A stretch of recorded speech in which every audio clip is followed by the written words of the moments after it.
Min Suk sudah mulai bangkrut, tapi dia tidak bisa menghasilkan uang dari menipu pria-pria untuk dinikahi, karena sekarang ada bayi yang harus dia urus.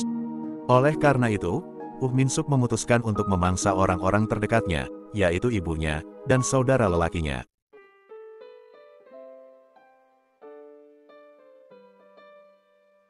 Halo orang-orang baik, senang sekali bisa menyapa kalian lagi. Terima kasih sudah klik video ini dan selamat datang di channel The Purbas. Apa kabar kalian hari ini? Semoga kalian semua senantiasa sehat walafiat ya. Orang tua, pasangan, anak, dan anggota keluarga lain juga semoga sehat-sehat saja. Kalau ada dari kalian yang saat ini sedang sakit, saya doakan semoga lekas sembuh dan bisa segera beraktivitas kembali. Bicara soal kesehatan, minggu lalu saya sudah membawakan kisah tentang Lin Yuru, wanita muda dan cantik dari Taiwan yang tega membunuh suaminya sendiri, juga ibu kandung dan ibu mertuanya, semata-mata demi uang asuransi untuk memuaskan hasrat berjudinya yang besar. Kali ini, saya akan membawakan kisah dari Korea Selatan, yang bercerita tentang kekejian seorang wanita, usianya masih muda dan parasnya cantik, motifnya berbeda, dan kekejamannya berkali-kali lipat dibandingkan dengan kasus Lin Yuru. Korbannya mencapai 10 orang, 2 berakhir dengan kondisi serius di rumah sakit, sementara 8 lainnya dibuat sakit dan menderita perlahan-lahan hingga tewas. Langsung saja kita mulai ceritanya sekarang. Min Suk, wanita pembunuh berantai dari Korea Selatan.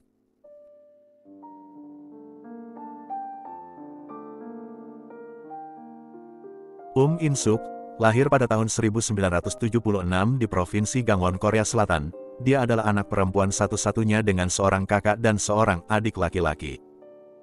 Min Suk sejak kecil sudah terlihat menonjol dengan kulit yang putih cerah dan wajah cantik. Hingga memasuki masa remaja, dia terlihat semakin menawan dan mengundang rasa tertarik para remaja lawan jenis. Suaranya yang lembut dan penampilannya yang modis, membuat Min Suk menjadi pusat perhatian kemanapun dia pergi dan dimanapun dia berada. Bisa dibilang, Min Suk adalah kembang desa di lingkungan tempat tinggalnya. Namun sungguh sangat disayangkan, semua kebaikan yang terlihat dari luar, tidak diikuti dengan kebaikan dari dalam.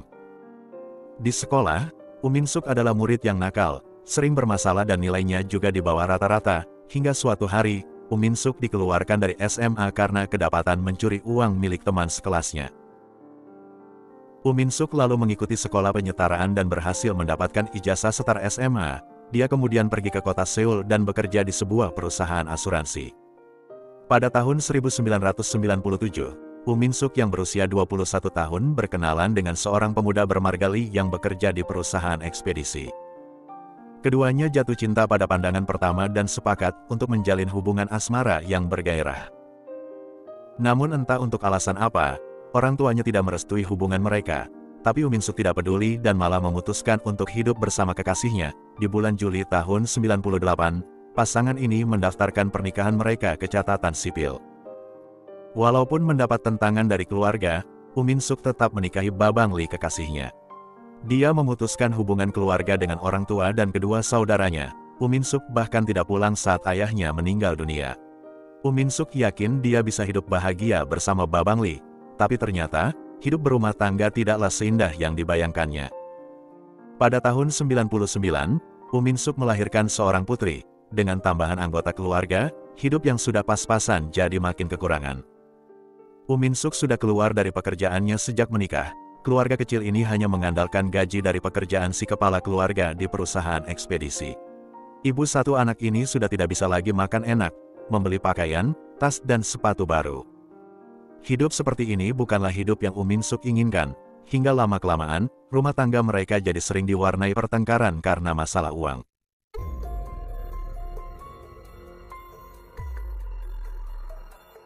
Pada tanggal 17 Februari tahun 2000, putri Min Suk jatuh dari ketinggian yang menyebabkan bocah 1 tahun itu cedera parah dan meninggal saat dalam perjalanan ke rumah sakit. Kematian tragis ini membuat Min Suk dan suaminya sangat terpukul, menyebabkan kesehatan mereka jadi memburuk sampai harus dirawat di rumah sakit. Kecelakaan naas itu sempat diselidiki oleh polisi. Ada sumber yang mengatakan kalau putrinya jatuh dari tangga, ada juga yang bercerita kalau putri Min Suk jatuh dari meja. Namun dalam investigasi, detektif tidak menemukan adanya bukti yang menunjukkan bahwa kematian putri Min Suk adalah sebuah kesengajaan.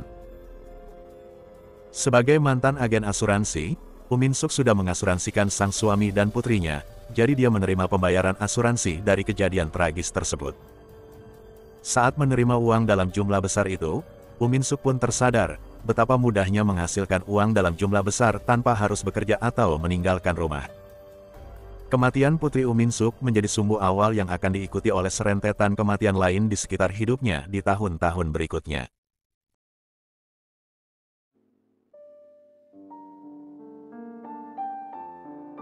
Kini dengan uang asuransi kematian putrinya, untuk sementara Min Suk bisa hidup enak dan membeli apapun yang dia mau. Tapi wanita ini sadar, uang yang dia punya lama-kelamaan akan habis. Sebulan setelah kematian sang putri, Min Suk membeli 2 polis asuransi jiwa dan 2 polis asuransi kesehatan dari 2 perusahaan yang berbeda.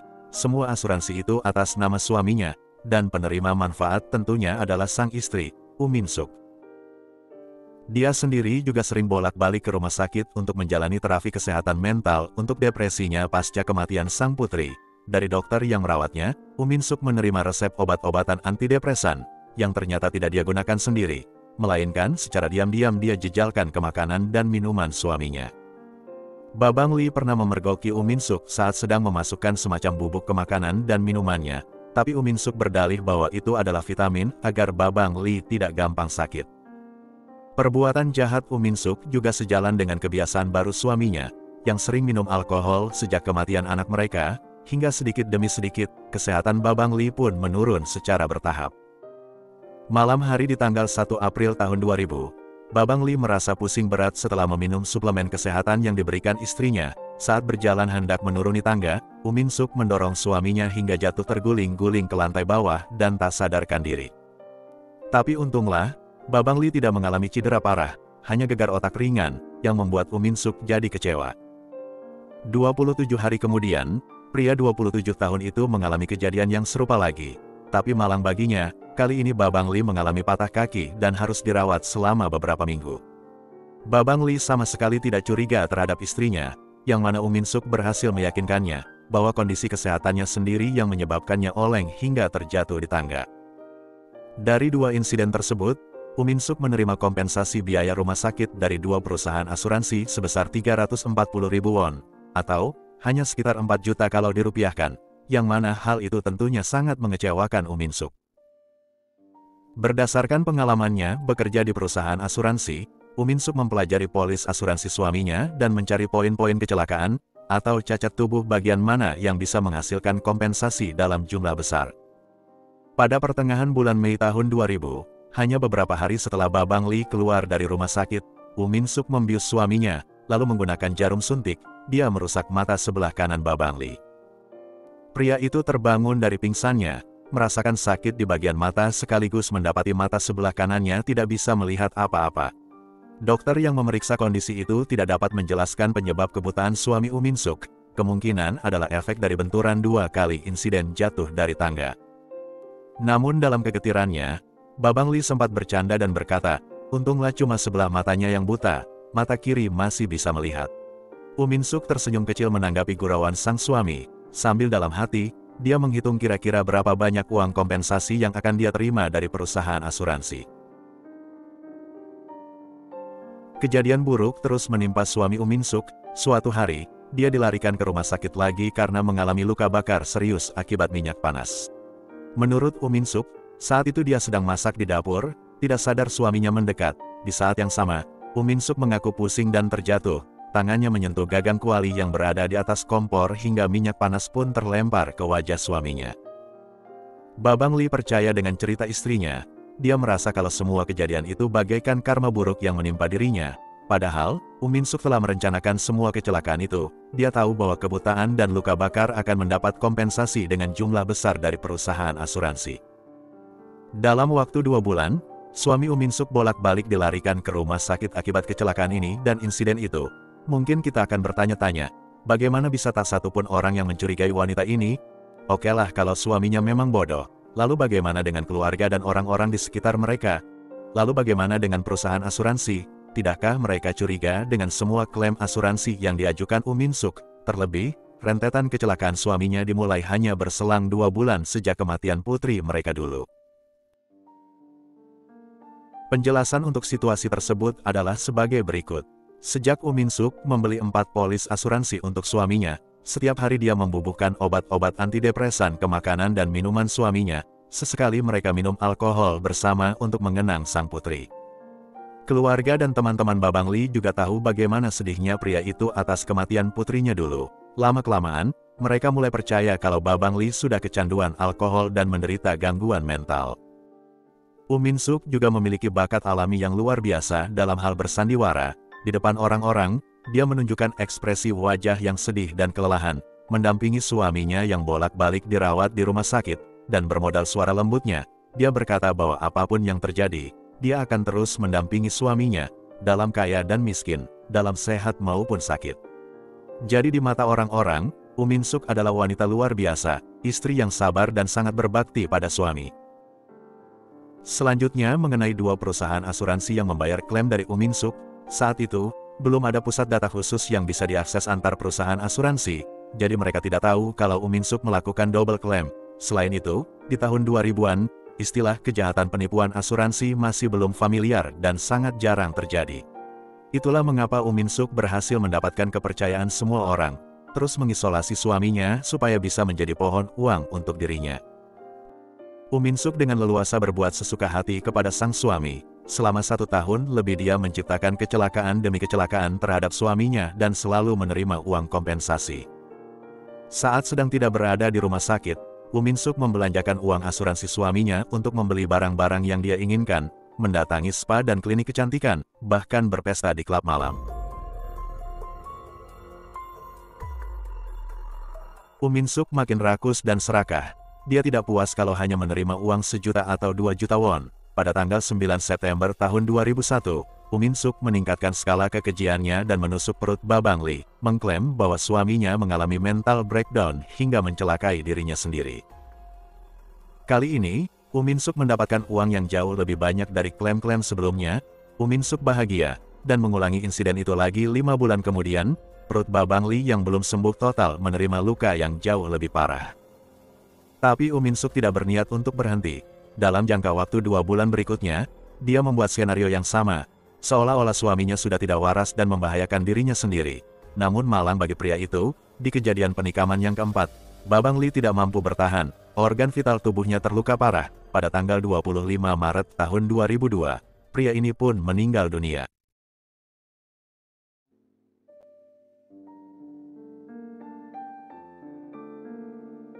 Kematian Babang Li dianggap biasa saja oleh orang-orang, karena memang sudah sejak lama kesehatan pria itu memburuk, ditambah lagi ada dugaan bahwa dia mengalami gangguan mental.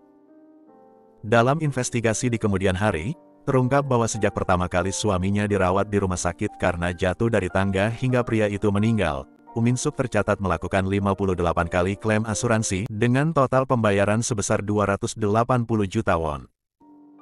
Benar-benar sulit untuk dibayangkan bagaimana bisa Min Suk menghabiskan uang sebanyak itu seorang diri, karena memang sebagian besar dari uang itu dia gunakan untuk berfoya-foya. Dengan uang yang begitu banyak, Min Suk tidak berniat untuk menabung atau berhemat, dia menetap di hotel, membeli apapun barang yang dia mau, makan apapun yang dia inginkan. Menurut salah seorang temannya, pernah suatu hari Min Suk pengen makan bubur di sebuah rumah makan yang lokasinya cukup jauh.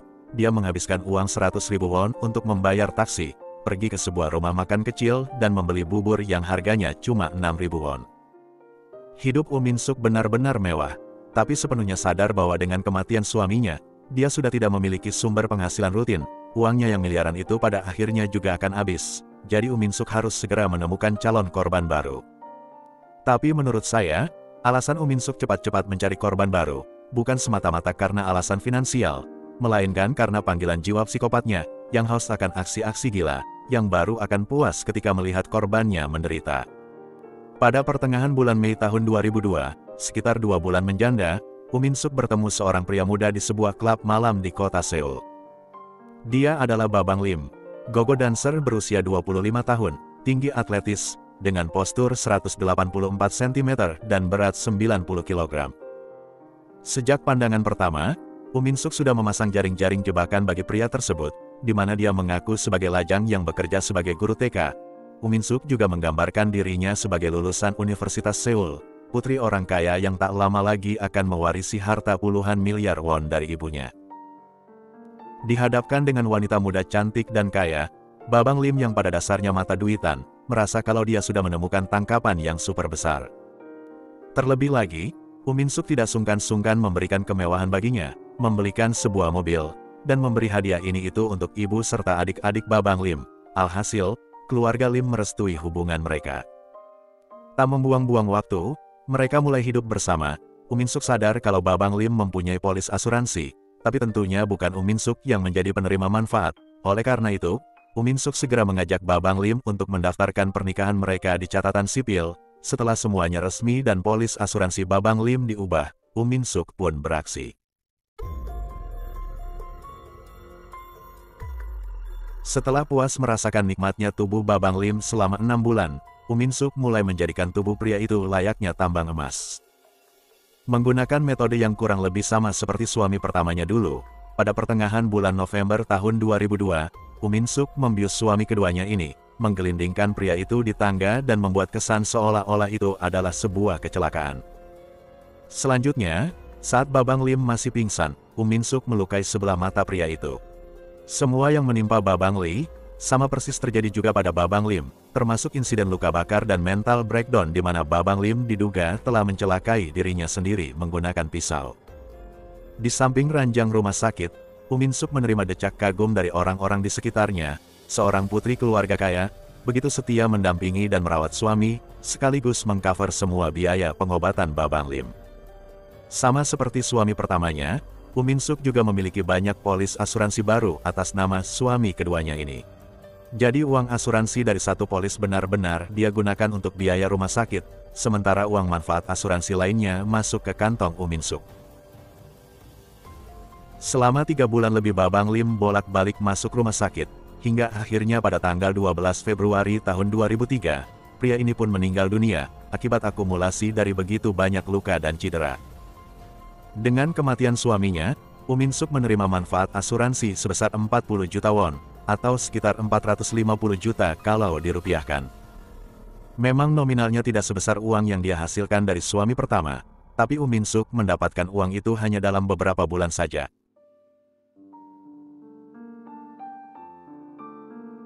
Kematian suami kedua Min Suk sempat mengundang kecurigaan di antara anggota keluarga Lim.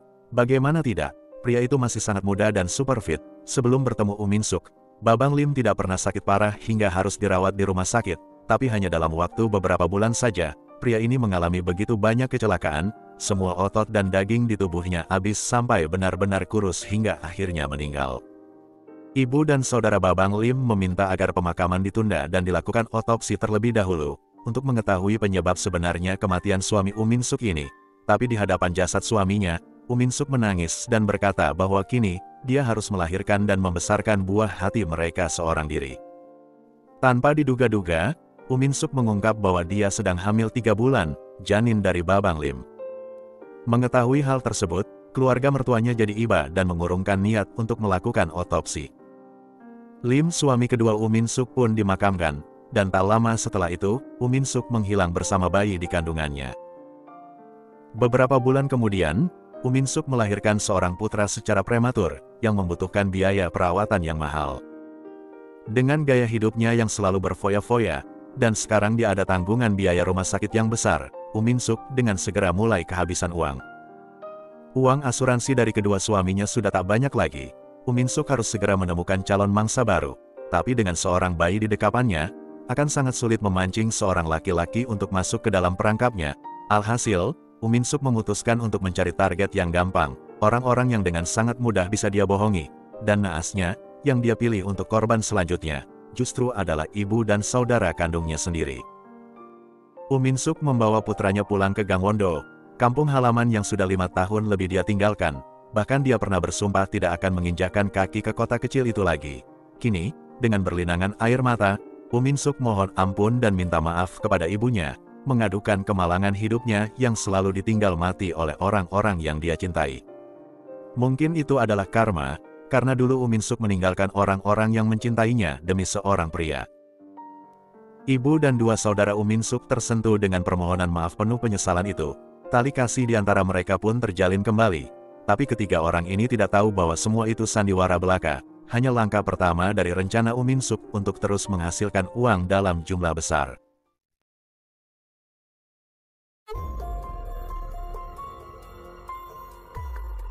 Ketika Min Suk mulai tinggal lagi bersama ibunya, rumah itu hanya dihuni oleh dua orang, sang ibu dan adik laki-lakinya, sementara kakaknya sudah menikah dan tinggal di rumah sendiri. Kini Min Suk beserta putranya ikut tinggal di rumah ibunya. Awalnya semua terlihat baik-baik saja, Min Suk menampilkan dirinya sebagai putri yang akhirnya berbakti pada sang ibu. Sambil mengasuh putranya, Min Suk ditemani seorang ART, mengurus rumah dan segala sesuatunya, tapi diam-diam, Min Suk mulai memasukkan obat-obatan ke dalam makanan dan minuman ibunya. Di akhir bulan Juli tahun 2003, ibu Min Suk pingsan setelah minum jus buah yang diberikan sang putri. Kesempatan itu digunakan Min Suk untuk melukai sebelah mata ibunya. Tak lama wanita itu pun siuman, tapi dia merasakan sakit di mata bagian kanan dan tidak bisa melihat apapun menggunakan mata itu. Besoknya, ibu Min Suk memeriksakan kesehatannya ke rumah sakit. Kepada dokter dia berkata, "Akhir-akhir ini saya sering merasa lemas dan pusing. Kemarin setelah minum jus buah delima dari putri saya, tiba-tiba semuanya jadi gelap, dan saat saya bangun, mata sebelah kanan saya tidak bisa melihat apa-apa."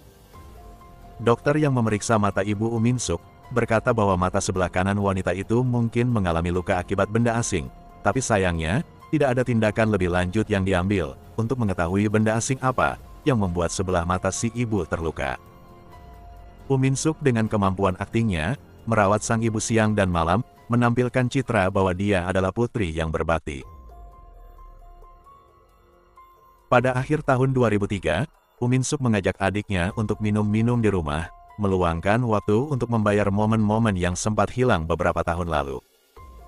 Si adik merasa senang karena sejak kepulangannya, Min Suk banyak berubah dan menjadi saudari yang lebih baik sekarang. Setelah beberapa menit ngobrol sambil minum soju, si adik mulai merasa pusing dan bergurau, sepertinya kemampuan minumnya sudah menurun. Setelah itu, dia tak sadarkan diri, dan terbangun keesokan harinya di ranjang rumah sakit dengan kondisi buta total di kedua matanya. Kali ini rupanya Min Suk tidak menusukkan jarum suntik, tapi meneteskan cairan asam klorida pekat ke mata adiknya. Setelah adiknya buta, Min Suk memainkan peran baru sebagai kakak yang baik hati dan penuh perhatian. Kini ada dua orang yang berada di bawah kendalinya, sang ibu dan sang adik. Untuk menghindari kecurigaan, Min Suk sebelumnya sudah membuat polis asuransi sang ibu menggunakan nama adiknya sebagai penerima manfaat, dan sebaliknya, membuat polis asuransi sang adik dengan menggunakan nama ibunya sebagai penerima manfaat. Pada akhirnya, dengan kondisi adiknya yang terbaring di rumah sakit dan buta total, serta kondisi ibunya yang lansia sakit-sakitan dan buta sebelah, otomatis uang pembayaran dari perusahaan asuransi dihandle oleh Min Suk. 6 hari dalam seminggu, Min Suk meninggalkan rumah di pagi hari dan pulang di malam hari, pergi belanja, perawatan kecantikan, makan di tempat mahal, pokoknya bersenang-senang. Tapi saat berada di rumah, Min Suk mengaku pada keluarga kerabat dan tetangga bahwa dia menjalani dua pekerjaan sekaligus supaya bisa membayar biaya rumah sakit ibu dan adiknya. Keserakahan Min Suk sudah tak tertolong lagi. Kecintaannya pada uang tak terbendung.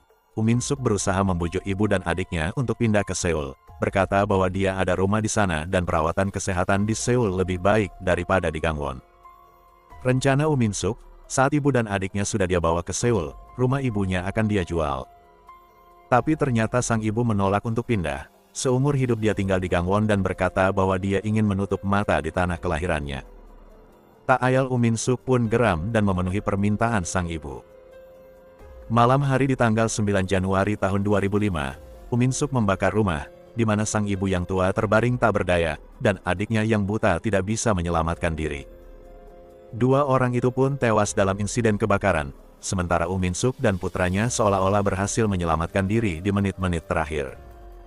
Kini Min Suk tidak punya tempat bernaung lagi di Gangwon, rumah kakaknya juga sangat jauh, jadi Min Suk menumpang di rumah ART-nya, Nyonya Jang.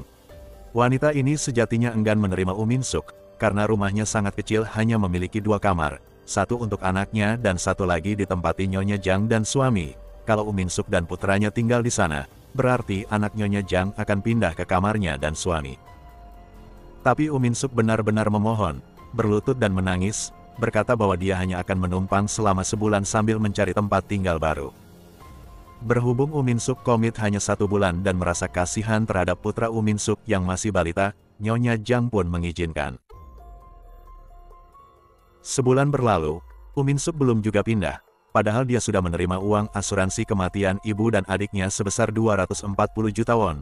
Itu adalah nominal yang sangat banyak. Min Suk bisa memilih dan membeli rumah dimanapun dia mau di Gangwon. Selama 1 bulan Min Suk santai-santai saja, sama sekali tidak mencari-cari rumah baru, seperti tidak ada niat untuk pindah.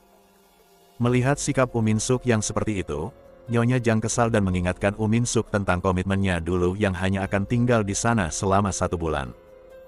Rupanya Min Suk tersinggung atas teguran Nyonya Jang. Bibirnya berkata bahwa dia sudah dapat rumah dan sebentar lagi akan pindah, tapi di dalam hatinya, Min Suk berniat untuk memberi Nyonya Jang pelajaran. Pada tanggal 1 Februari tahun 2005, kebakaran rumah kembali terjadi. Kali ini rumah Nyonya Jang yang terbakar. Siapa lagi pelakunya kalau bukan si Min Suk? Dia dan putranya berhasil menyelamatkan diri keluar menggunakan handuk basah. Tapi buntut dari insiden ini, Nyonya Jang dan anaknya berakhir kritis di rumah sakit, sementara suaminya tak berhasil selamat.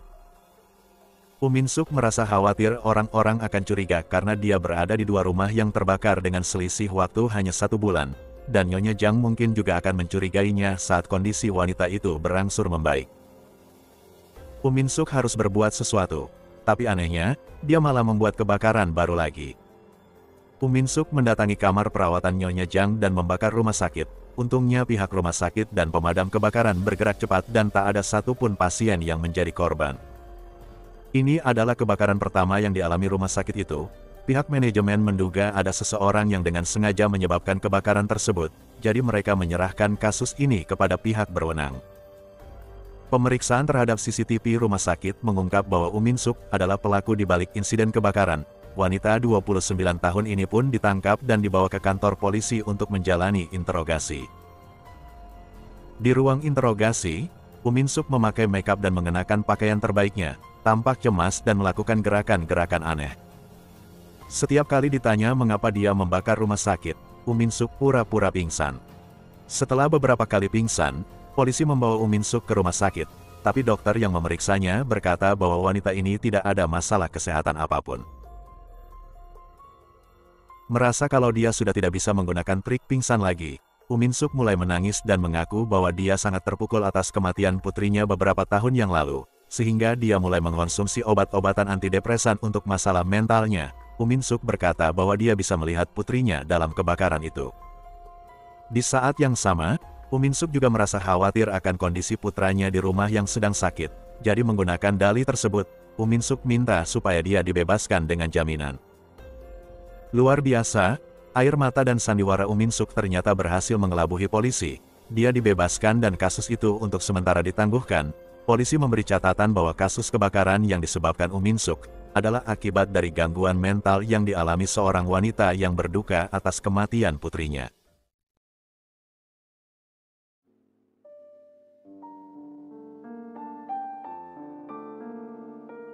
Sejak tahun 2000 hingga 2005, sudah ada ratusan kecelakaan dan 6 nyawa melayang. 2 suami, 1 putri, ibu dan adik, bahkan suami dari ART-nya kini menjadi korban. Min Suk seperti kebal hukum. Dia selalu bisa meloloskan diri dari jeruji penjara. Walaupun sudah ada bukti rekaman CCTV yang menunjukkan bahwa Min Suk adalah pelaku kebakaran di rumah sakit, dengan pesona dan air matanya, wanita ini masih bisa melenggang bebas. Namun beberapa hari setelah itu, seorang pria mendatangi kantor polisi dan membuka mata para penegak hukum tersebut, bahwa kasus yang sedang mereka tangani bukanlah kasus kebakaran biasa. Pria itu adalah kakak laki-laki Min Suk, yang secara tersirat menuduh Min Suk, adik perempuannya, sebagai pembunuh ibu dan adik bungsu mereka. Menurut pria ini, Min Suk sejak dulu selalu membawa sial, kemanapun dia pergi, selalu saja terjadi kecelakaan dan kematian. Kakak Min Suk juga menceritakan kejadian kecelakaan dan kematian 2 suami serta putri Min Suk di kota Seoul. Begitu pulang ke Gangwon, kesialan terus terjadi di mana ibu dan adik bungsu mereka mengalami kecelakaan berkali-kali hingga tewas dalam insiden kebakaran. Lalu setelah itu, Min Suk tinggal di rumah ART mereka, di mana kebakaran kembali terjadi dan memakan korban. Suami Nyonya Jang tewas, sementara wanita itu dan anaknya kritis di rumah sakit. Dua insiden kebakaran masih menjadi misteri, menyusul rumah sakit tempat Nyonya Zhang dirawat ikut terbakar. 6 kematian dalam waktu 5 tahun dan 3 insiden kebakaran dalam waktu 1 bulan, semua melibatkan keberadaan Min Suk. Sekali lagi, walaupun tidak terang-terangan menuduh adik perempuannya, pria ini meminta polisi untuk melakukan investigasi lebih mendalam. Dengan informasi tersebut, polisi memutuskan untuk menggali kasus ini lebih dalam. Mereka menyelidiki masa lalu Min Suk, memeriksa catatan kesehatan, catatan keuangan dan asuransi. Investigasi ini berhasil mengungkap kasus pembunuhan dan penipuan asuransi yang mengejutkan. Pada tanggal 19 April tahun 2005, Min Suk kembali ditangkap atas tuduhan pembunuhan dan penipuan asuransi. Ketika melakukan penangkapan, polisi menemukan ada 2 kasus kematian baru lagi. Putra Min Suk ternyata sudah meninggal setelah menjalani perawatan selama 2 minggu. Sementara satunya lagi adalah korban acak, seorang pasien lain yang satu kamar dengan putra Min Suk. Rupanya, ibu dari pasien itu sempat bertengkar dengan Min Suk, karena sakit hati dan dendam, Min Suk mencuri kartu kredit wanita itu untuk membayar tagihan rumah sakit anaknya sebesar 9 juta won. Setelah itu, Min Suk menyuntikkan cairan asing ke kantong infus korban tersebut. Sekali lagi, hanya dalam waktu 5 tahun, 8 nyawa melayang dan 2 lainnya masih terbaring di rumah sakit, dan total uang manfaat asuransi yang diterima Min Suk sebesar 596 juta won Korea. Setelah ditangkap, Min Suk masih menggunakan trik-trik lama, pura-pura pingsan dan bicara sendiri. Saat detektif menanyakan motif perbuatannya, Min Suk mengaku bahwa dia mengalami ketergantungan obat-obatan terlarang sejak kematian putrinya. Dia kecanduan dan butuh uang banyak untuk membeli narkoboy, makanya dia melakukan penipuan asuransi. Min Suk mengakui semua perbuatannya, tapi mengklaim bahwa dia melakukan semua itu di bawah pengaruh narkoboy. Untuk membuktikan kebenaran klaimnya, detektif mengirim sampel rambut Min Suk ke laboratorium, dan hasilnya, tidak ditemukan jejak narkoboy di rambut Min Suk. Selain itu, histori keuangannya juga tidak menunjukkan transaksi yang mengindikasikan bahwa Min Suk membeli narkoboy. Pihak keluarga dan kerabat suami-suaminya juga memberikan keterangan bahwa Min Suk selalu terlihat sehat dan energik, tidak seperti orang yang kecanduan narkoboy. Psikolog dan psikiater melakukan evaluasi terhadap kesehatan mental Min Suk, dan hasilnya mengungkap bahwa Min Suk dalam keadaan sehat mental dan sadar jiwa saat melakukan semua kejahatannya. Wanita ini tidak memiliki penyakit mental atau gangguan kepribadian apapun, hanya ada sedikit gejala gangguan kepribadian antisosial. Setelah investigasi selama berbulan-bulan, Min Suk digiring ke meja hijau dengan 20 dakwaan, termasuk kekerasan dalam rumah tangga, pembakaran, perampokan, pembunuhan, dan penipuan asuransi. Motifnya murni untuk mendapatkan uang supaya bisa menjalani hidup penuh kemewahan. Di hadapan hakim, Min Suk masih bersikeras bahwa semua perbuatannya disebabkan oleh gangguan mental akibat dari penggunaan narkoboy. Pada bulan Oktober tahun 2005, Hakim Pengadilan Negeri Seoul menjatuhkan hukuman penjara seumur hidup untuk semua dakwaan. Min Suk melakukan banding hingga mengajukan kasasi, namun pada bulan Desember tahun 2006, Mahkamah Agung menguatkan putusan hakim sebelumnya, mengirim Min Suk ke penjara seumur hidup.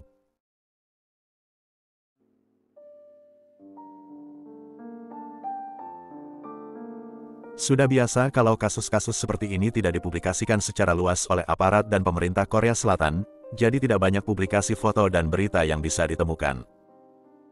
Barulah setahun kemudian, pada bulan Juli tahun 2007, salah satu stasiun TV Korea Selatan menampilkan kasus ini dalam sebuah program eksklusif.